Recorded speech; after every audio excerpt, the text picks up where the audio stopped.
안녕하세요. 미국 주시러 온 대학이 미준입니다. 미준이 만나러 갑니다. 시간이 돌아왔습니다. 미준이 만나러 갑니다에서는요, 평소에 미준 구독자분들께서 꼭 만나보고 싶었던 주식 투자 세계의 고수들, 그리고 미국 주식 투자의 하나의 논리가 되고 있는 4차 산업혁명을 이끌고 있는 첨단 산업 분야의 전문가들을 모시고 우리가 투자하고 있는 종목과 산업 분야에 대해 전문적인 정보를 습득할 수 있는 기회를 만들기 위해 기획된 시리즈입니다. 쉽게 말해서 어려운 분야를 쉽게 공부할 수 있는 시간이라고 생각하시면 좋을 것 같습니다. 오늘은요, 이름만 들어도 무시무시한 양자 컴퓨터라는 키워드에 집중 투자하고 계신 전문 투자자이자 가을바람 월드라는 유튜브 채널을 운영하고 계신 가을바람님을 모셨습니다. 안녕하세요, 가을바람님. 네, 안녕하세요. 가을바람 월드라는 미국 주식 성장주 위주의 유튜브 채널을 운영하고 있고요. 한 4천여 분 정도 되는 한국인 아이온큐 장기주주 분들을 모아서 같이 스터디하는 커뮤니티를 만들어서 꾸리고 있고, 이제 아이온큐와 소통도 하고, 이제 그쪽 임원진들과 인터뷰도 하면서 꾸준히 투자하고 있는 가을바람이라고 합니다. 예, 몇 주 전에 미주온 채널에 오셔서 댓글도 남겨주신 걸로 제가 알고 있거든요. 예, 꾸준히 예. 남기고 있습니다. 너무 반갑고 감사한 마음입니다. 오늘 저를 비롯해서 양자 컴퓨터 쪽이 좀 낯설게 느껴지시는 많은 분들이 계신데 시청자들의 지식이 좀 많이 올라갈 수 있는 좋은 기회인 것 같아서요. 많이 기대가 됩니다. 네, 그렇게 만들어가 보겠습니다. 예. 가을바람이라는 이름을 사용하신 이유가 혹시 있나요?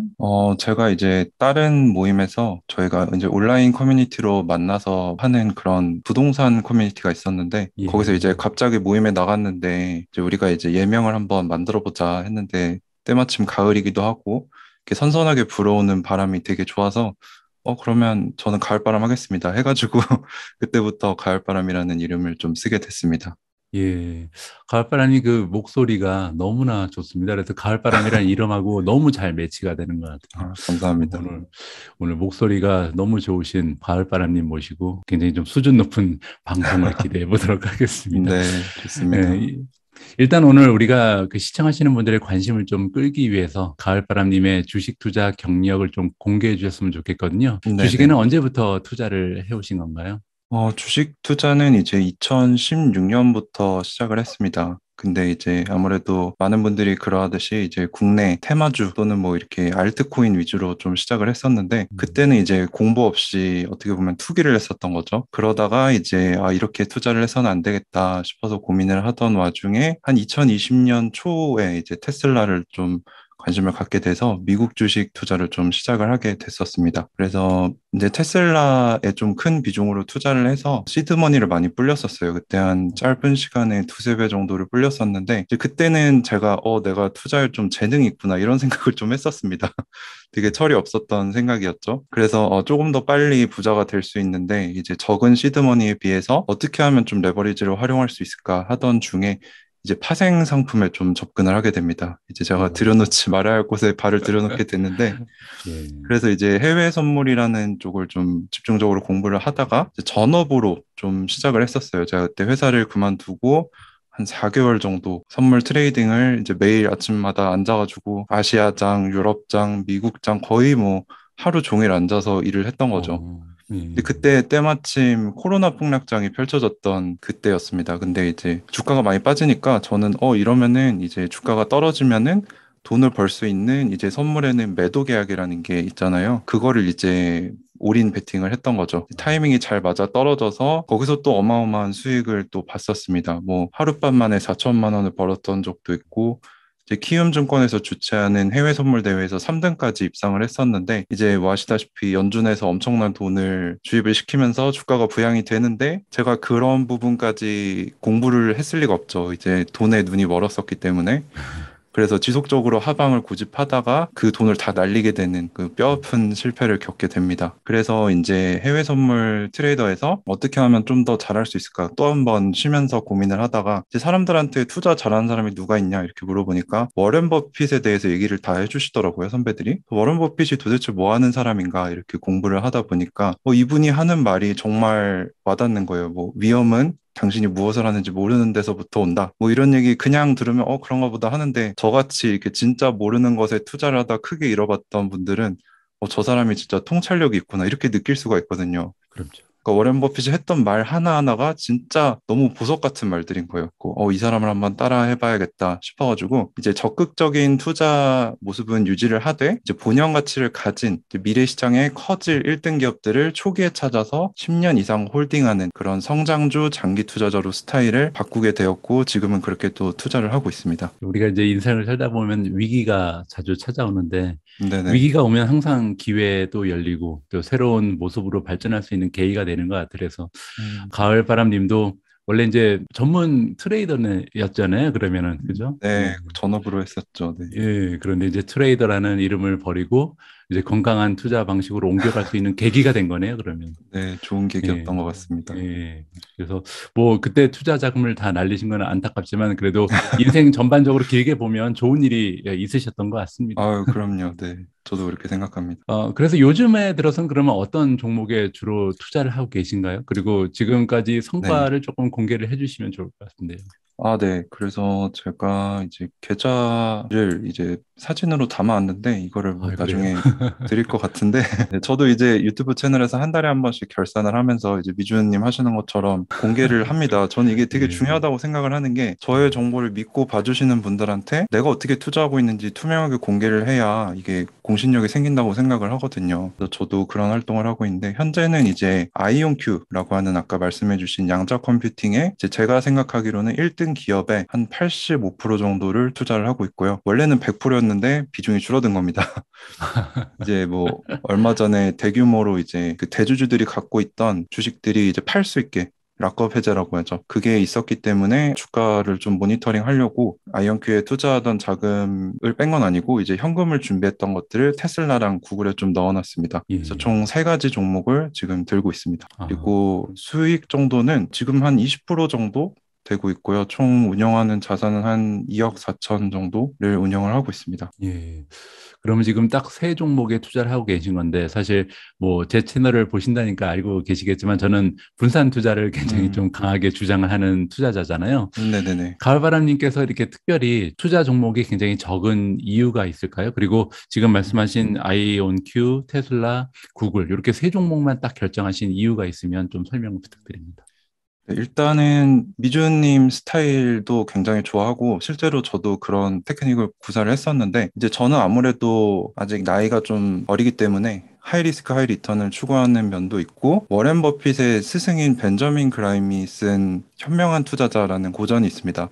거기 보면은 투자자들이 투자를 시작할 때 어떻게 해야 되는지 알려주는데 이제 자기 자신의 성향에 대해 먼저 파악을 해야 된다는 거죠. 그래서 내가 하이리스크 하이리턴 감당할 사람이냐 아니면 로우리스크 로우리턴으로 갈 것이냐 해서 공격적인 투자자와 방어적인 투자자 이렇게 두 개로 나뉘는데 저는 제 자신을 분석을 했을 때 이 돈은 다 잃어도 된다. 저는 그 정도 마음가짐을 가지고 투자를 하는 사람이기 때문에 섣부르게 저의 투자 방식을 따라하시면 안 된다라고 얘기를 하거든요. 저는 이제 해지 개념으로 이미 부동산 쪽에 투자를 하고 있기 때문에 주식은 어떻게 보면은 거기에 플러스 알파거든요. 그래서 예. 저는 원금을 손실할 수도 있다는 각오를 가지고 투자를 하고 있고 이제 제가 투자하는 기업들에 대해서 하루에 뭐 2시간은 기본 뭐 3시간 이렇게 뭐 취미로 공부를 하거든요. 그래서 그 기업뿐만 아니라 기업이 속한 산업, 국가, 매크로 경제 이런 것들을 항상 보고 있기 때문에 제 종목에 대해서 리스크가 얼마나 있는지 정확하게 파악을 하고 있다고 생각을 합니다. 그래서 꿰뚫고 있기 때문에 집중 투자를 해도 두렵지 않다라는 거죠. 음. 그렇게 네, 생각을 하고 투자를 하고 있습니다. 예, 예, 정말 중요한 말씀을 해주신 것 같아요. 저 같은 경우도 계좌 공개할 때라든지 아니면 기회가 되는 대로 항상 강조해서 전해드리는 메시지 하나가 각자가 가진 환경이 너무나 다르잖아요. 맞습니다. 개별적으로 갖고 있는 그 경제 사정도 다르고, 나이도 다르고, 직업도 다르고, 개인 사정에 맞춰서 주식 투자를 할 때 전략이 결성이 되는 거지, 한 가지 답은 정말 없는 것 같아요. 그래서 맞습니다. 지금 굉장히 중요한 얘기를 해주신 것 같습니다. 자, 그런데 이제 세 종목 중에 사실 아이온큐에 85%라는 투자 자금이 들어가 있잖아요. 그래서 네네. 오늘 아이온큐에 대해서 우리가 좀 자세히 배워봐야 될 것 같은데 네네. 개별 종목을 얘기하기 전에 중요한 것은 이제 아이온큐라는 종목이 이제 양자 컴퓨터라는 기술을 개발하고 있는 회사입니다. 근데 양자 컴퓨터 자체가 생소하거든요. 여기에 대해서 좀 음, 설명을 부탁드립니다. 네.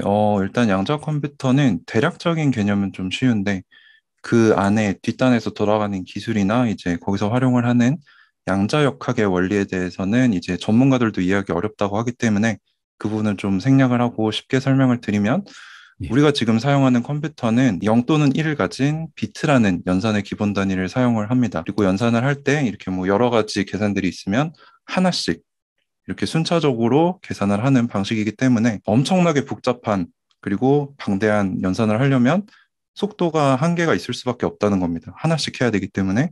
근데 그에 비해서 양자 컴퓨터는 이제 퀀텀 컴퓨터라고 하고 0과 1의 상태를 동시에 가질 수 있습니다. 일단 음, 여기서만 들어도 뭔가 더 빠르다라는 생각을 할 음, 수 있는데 양자 컴퓨터는 그래서 퀀텀 비트라고 해서 이제 큐비트를 사용을 하는데 아까 저희가 말했던 기존 컴퓨터 이제 고정 컴퓨터라고 하는데 하나씩 하는 게 아니고 양자 컴퓨터는 이 전체를 한 번에 볼 수 있습니다. 그런 면에서 이제 복잡한 지금 슈퍼컴퓨터로 풀 수 없는 문제들을 풀 수 음. 있다. 그걸 풀겠다라는 목표로 개발이 되고 있습니다. 그럼 이제 저처럼 양자 컴퓨터에 대해서 공부를 좀 아직 하지 않은 사람 입장에서는 궁금해지는 게요. 네네. 우리가 보통 이제 컴퓨터의 속도를 발전시키는 게 예전에는 이제 정말 뭐 386, 486 이런 시대부터 네. 계속해서 무호의 법칙이라 그러나요? 계속해서 그 집적 회로에 맞습니다. 들어가는 양이 늘어나는 거잖아요. 두 음, 배씩 계속 늘어나면서 성능이 올라가게 됐고, 나중에 가서는 뭐칩 하나에 이제 코어를 두 개 심고 네 개 심고 음, 이러면서 이제 네. 컴퓨터의 성능을 늘려 나갔잖아요. 근데 이거랑 이런 식으로 계속해서 이제 슈퍼컴퓨터로 가고 있는 것 같은데, 왜 이런 방식을 계속해서 발전시키지 않고 양자 컴퓨터로 옮겨가야 하는지 여기에 대해서 음, 좀 설명을 해 주실 수 있을까요? 너무 정확하게 짚어주셨는데 그 얘기는 제가 또 하려고 했었거든요. 아, 그래요? 근데 지금 2020년 이후에 방금 말씀하신 그게 24개월마다 반도체의 성능, 그 안에 저장할 수 있는 데이터를 두 배씩 늘어날 수 있다라고 하는 게 이제 방금 말씀하신 무어의 법칙인데 그 음, 무어의 법칙이 한계에 도달을 했습니다. 그래서 더 이상 2년에 두 배씩 늘리는 것이 어려워졌고 그리고 실제로 인류가 이제 마주한 문제들을 보자면은 뭐 아마존 같은 기업들이 물류 최적화를 한다거나 뭐 항공기를 제일 효율적으로 배치를 한다거나 아니면 뭐 신약 개발을 할 때 분자 수준에서의 시뮬레이션을 해야 되는데 이거는 이제 자연을 모방하는 거기 때문에 음, 슈퍼컴퓨터가 지금 가진 수준으로는 다를 수가 없다는 거죠. 근데 이제 슈퍼컴퓨터는 발전의 한계에 도달을 했기 때문에 이제 대체 컴퓨터를 찾다가 양자 컴퓨터가 이제 대두가 되게 된 겁니다. 음. 그러니까 활용할 수 있는 범위가 더 넓다고 보면 되는 건가요, 그러면? 음, 일단 지금 보기에는 가장 복잡한 문제들 쪽에 음, 한정이 돼 있기 때문에 예. 아직까지는 그 유즈 케이스, 사용 사례가 상당히 적은 상태입니다. 네. 좀 대체제 개념으로 가고 있죠. 지금은 보완제라기보다는. 뭐 예전에 우리 컴퓨터 처음 나왔을 때는 사실 계산기였잖아요. 그래서 그렇죠, 그렇죠.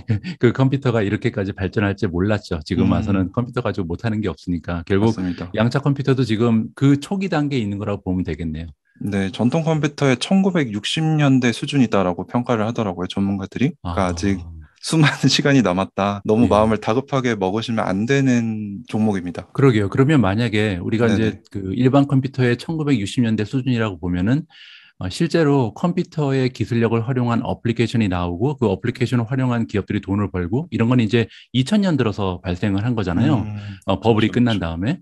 그러면 그렇게 봐서는 아직도 40년 가까이 남을 수도 있는데 너무 빨리 음. 들어간 거 아닌가요? 아이온큐에? 그러니까 이게 지금 스테이지가 그 정도 수준이라는 거지, 이 발전하는 속도는 이제 그때와 지금의 수준, 기술 수준 차이가 있기 때문에 한 뭐 두세 배 정도 빠를 수 있다라고 얘기를 하고 있고, 지금 음, 현재 상태가 이제 각 연구실에 놓고 이제 연구를 하고, 이제 그거에 대해 시범 액세스를 하고 있는 단계이기 때문에 60년대라고 하는 거지, 그렇게 예. 오래 걸릴 거다라고 생각하기는 저는 한 10년이면은 이제 슬슬 큰 기업들이 양자 컴퓨터를 하나씩 두고 사용을 할 거다. 그렇게 생각을 하고 음, 있습니다. 10년이요. 예. 네. 그러면 이제 지금부터 해야죠. 네. 그러면 이제 양자 컴퓨터를 개발하고 있는 기업이 뭐그 일반인들이 들어본 음, 기업 중에서는 IBM도 있고 구글도 있고 한데 그쵸, 굳이 그쵸. 우리가 아이온큐에 투자를 해야 되는 이유가 있을까요? 일단 제가 그 질문을 상당히 많이 받습니다. 그래서 아이언큐에 대해서 말씀을 드리기 전에 그 두 기업에 왜 투자하면 안 되는지 제 음, 개인적인 생각입니다. 이거는 예. 그걸 먼저 말씀을 드리자면은 구글 같은 경우는 2019년에 이제 자사에서 발명을 한 시카모 양자 프로세서가 있습니다. 이제 그걸로 양자 우위를 주장을 했었어요. 이제 양자 우위란 슈퍼컴퓨터보다 우리가 개발한 양자 컴퓨터가 더 빠르다, 더 뛰어나다 이런 얘기인데 그 이후에 지금이 2022년 벌써 4월인데 단 한 건도 발전 사례를 발표한 적이 없습니다. 그러니까 뭐 비밀리에 하는지는 모르겠지만 이 양자 컴퓨팅 시장 특성상 발표를 안 했다는 거는 연구를 안 하고 있거나 감추고 있거나 이 둘 중에 하나라고 생각이 되는데요. 근데 웃긴 점은 이제 아이온큐의 대주주 중에 구글이 있습니다. 구글이 아이온큐의 음, 지분 11.4%를 가지고 있는데 음, 이런 면에서도 이제 구글이 하드웨어 쪽은 이제 방금 말씀하신 구글이나 IBM은 초전도체 방식을 사용을 하거든요. 이건 이제 반도체 산업에서 사용하던 기술을 가져와서 인간이 인위적으로 만든 회로에다가 큐비트를 구현한 건데 그 외에 이제 제가 투자하고 있는 아이온큐는 이온 트랩이라는 방식을 사용을 합니다. 그래서 두 기술이 지금 리딩 기술인데 이온 트랩 방식이 앞서갈 수밖에 없다라고 생각을 하는 거죠. 그래서 구글이 이제 하드웨어 개발을 포기를 하고 이제 아이온큐에 투자를 했다라는 정황이 좀 생겼다고 보고 있고 그 외에도 구글의 이제 그 양자 컴퓨터 연구진 중에 제일 높은 사람 중에 하나가 아이온큐에 와서 이제 1년 동안 일을 하고 다시 돌아가는 뭐 이런 일도 있었는데 이게 저희가 정상적으로 생각을 해보면 같은 업계인데 어떻게 이 사람이 영업 비밀을 뭐 그런 것들이 있잖아요. 뭐 몇 년 안에는 예, 동종업계 이직할 수 없다 이런 게 있는데 1년 예, 만에 왔다 갔다 했다. 그것도 헤드급이. 음, 그럼 이건 예, 뭔가 모종의 관계가 있구나라고 아, 생각을 할 수 있는 거죠. 그리고 그렇죠. 또 IBM 같은 경우는 제가 아이온큐를 공부하면서 IBM에 대해서도 계속 모니터링을 하고 있고 영상을 올리고 있는데 IBM은 지금 사활을 걸고 양자 컴퓨터에 투자를 하고 있습니다. 이제 기존에 하던 비즈니스들이 몰락하고 있는 모습을 보여주고 있기 그렇죠. 때문에 근데 이제 뉴스에 나오는 것들을 보면은 이제 프로세서가 발전됐다는 거는 큐비트, 아까 말씀드린 양자 컴퓨터에 사용되는 그 큐비트가 많아지면은 더 발전됐다라고 흔히들 얘기를 하는데 IBM 같은 경우는 이제 발표를 해요. 뭐 100개였는데 200개가 됐다라고 얘기를 하는데 이제 저희 같은 일반인들은 들으면 오, 두 배나 좋아졌네 이렇게 생각을 할 수 있지만 실제로 양자 컴퓨터는 큐비트 숫자만 올라간다고 성능이 뛰어나지는 게 아닙니다. 이제 거기서 흔히 말하는 큐비트에는 두 가지 큐비트가 있습니다. 이제 물리적인 큐비트. 이건 이제 아무 의미가 없고 정보를 가진 큐비트를 옆에서 도와주는 큐비트입니다. 틀리지 않도록. 예, 그리고 논리적 큐비트가 이제 진짜 정보를 가지고 운송을 하는 큐비트인데 이제 IBM이 발표를 하는 거는 물리적 큐비트라는 거죠. 그러니까 일반인들이 음, 현혹될 수 있게 우리가 이만큼 물리적 큐비트를 올렸다라고 발표를 해야 되는데 그렇게 발표를 안 하고 그냥 큐비트 숫자만 던져준다는 거죠. 그러니까 저희 같이 모르는 사람들, IBM 되게 잘하고 있네라고 하는데 조금만 전문가인 사람들한테 물어보면은 이거는 IBM이 뭔가 잘못된 오도를 하고 있다 이렇게 얘기를 하고 있고요. 그리고 실제로 이제 그 외에 살펴봐야 되는 스펙이 이제 연산 속도, 스피드와 큐비트 품질 뭐 이런 것들이 있습니다. 예, 근데 IBM이 아까 말씀드렸다시피 물리적 큐비트를 먼저 발표를 한다고 했잖아요. 근데 예, 그 뒤에 이제 그 새로 나온 제품의 연산 속도나 큐비트 품질을 스펙을 발표를 해요. 근데 이전 프로세서보다 성능이 오히려 떨어져 있는 겁니다. 이건 말이 안 음, 되는 거라고 생각을 하는 거죠. 저는. 그래서 저랑 같이 공부하는 분들이랑 저희는 이제 IBM이 뒤처지고 있다. 그 초전도체 진영에서도 밀리고 있는 것 같다라고 생각을 하고 있습니다. 그래서 그 두 가지 기업에 대해서는 뭐 일단 돈이 많은 빅테크이지만 아이온큐의 상대가 되기는 어렵다라고 생각을 할 수 있을 것 같고요. 그리고 이제 아이온큐에 대해서 좀 제가 몇 가지 자랑을 드리고 싶은데 양자 컴퓨터 분야가 이제 새로 생긴 분야잖아요. 그래서 예, 아무래도 그런 기업들이 기술에 대해서 상세하게 밝히는 것을 좀 꺼려합니다. 이제 경쟁사들이 보고 따라할 수도 있고 이제 그렇죠. 비교를 할 수 있기 때문에 근데 이제 트럼프 정권에서 양자 이니셔티브 법안이라는 걸 패스를 합니다. 그래서 미국이 양자 분야에서 주도권을 가져가야겠다. 그래서 음, 뭐 그와 관련된 예산이나 뭐 거기에서 파생된 이제 단체가 이제 QEDC라는 것이 있는데 뭐 이것에 대해서는 자세히 모르셔도 되지만 이제 이게 정부에서 출범을 했기 때문에 중립적인 스탠스를 가지고 있단 말이에요. 근데 예, 여기서 딱 두 번 우리가 객관적으로 판단할 수 있는 양자 컴퓨터에 대한 성능 테스트를 했습니다.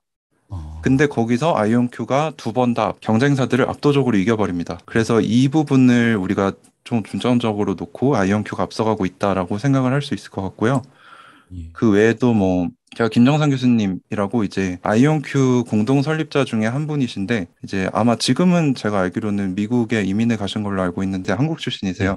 예, 예, 그래가지고 굉장히 세계적인 석학이시기도 하시고 한데 이제 그분과 얘기를 나누면서 그러면 이제 이온 트랩 방식의 약점 중에 하나로 꼽혔던 게 이제 큐비트 숫자를 늘리기가 어렵다라는 단점을 가지고 있거든요. 이온 트랩 방식이. 예, 예, 근데 그 부분에 대해서 아까 미주님이 말씀하신 뭐 프로세서를 개발을 하고 그 안에 코어를 여러 개를 놓고 이제 거기까지가 이제 저희가 쓰는 데스크탑의 CPU잖아요. 멀티코어 칩. 그렇죠. 근데 예, 이제 데이터베이스 같은 데 가보면은 이제 슈퍼컴퓨터는 그 멀티코어를 여러 개를 모듈식으로 연결하죠. 연결을 한 게 이제 슈퍼컴퓨터잖아요. 예. 근데 그걸 이제 양자 컴퓨터에 그대로 적용을 해서 확장성을 늘릴 수 있는 기반 기술을 이미 시연을 했다고 합니다. 이미 발표된 논문들이 다 있어요. 그래서 예. 수천, 수만 큐비트까지 가는 거는 시간 문제다라는 점이죠. 근데 이렇게 음. 구체적으로 기술을 가지고 있고 로드맵을 발표한 기업이 제가 찾아봤을 때는 없었습니다. 근데 이제 업계에서는 그것들을 다 알고 있다는 거죠, 이미. 예, 굉장히 많은 정보가 지금 쏟아져 네네네. 나와서 여기서 잠깐 제가 브레이크를 걸고요. 왜냐하면 안 아, 그러면 지금 네네네. 숙면 모드에 들어가시는 분들이 계실 것 같아서. 네네네. 자, 일단 양자 컴퓨터라는 것을 우리가 이제 슈퍼컴퓨터랑 다르다는 것은 이해를 했는데 여기서 하필이면 구글 아니면 IBM 같이 좀 잘 알려진 기업 그리고 어떻게 보면 인재 확보에도 더 용이하고 음, 자본금 확보도 더 쉬운 이런 기업들을 놔두고 잘 알려지지 않은 아이온큐에 투자하는 이유를 지금 설명해 주셨잖아요. 여기를 이제 네네. 제가 이해한 거를 좀 정리를 해볼게요. 그래야지 이제 구독자분들께서도 이해가 네네. 가능하니까. 자, 일단 첫 번째로 구글 같은 경우는 지금 가을바람님께서 느끼시는 점은 두 기업이 모종의 협력을 음, 하고 있다라고 지금 느끼시는 거죠. 안 그러면 네, 그렇게 맞습니다. 중요한 그 인재들이 왔다 갔다 하면서 교류를 하기는 어려울 것이다. 음, 따라서 이 부분은 어떻게 보면 두 기업이 함께 좀 뭔가를 개발하고 있다. 이런 식으로 우리가 이해를 해볼 수가 있는 거고 네. IBM 같은 경우는 큐비트 중에 물리적 큐비트라고 해서 오류를 방지하는 데만 중요한 큐비트가 있는데 여기에만 너무 집중을 해서 발표를 음, 한다. 따라서 네네. 다른 쪽에 이제 논리적 큐비트 쪽에는 발전하는 모습을 보여주지 못하고 있다. 음, 따라서 그 연산 속도라든지 큐비트 품질에 대해서는 발전 속도가 오히려 떨어지는 그런 모습을 우리가 확인할 수 있기 때문에 네네. 아이온큐가 좀 더 우월하게 지금 발전하고 있다라고 우리가 생각을 해볼 수 있는 거죠. 그리고 네, 맞습니다. 이거를 뒷받침할 수 있는 게 그 양자 이니셔티브 법안이 통과됐을 때 이제 QEDC라 그러셨죠? 네, QEDC. QEDC. 네, 예, 맞습니다. 예. QEDC가 이제 유일하게 양자 컴퓨터의 성능을 우리가 기준으로 삼을 수 있는 하나의 음, 벤치마크죠. 그죠? 그래서 이제 요거를 성능 테스트를 했을 때 네네. 1등을 차지한 기업이 바로 아이온큐였다. 네, 맞습니다. 이렇게 예, 정리가 가능하죠.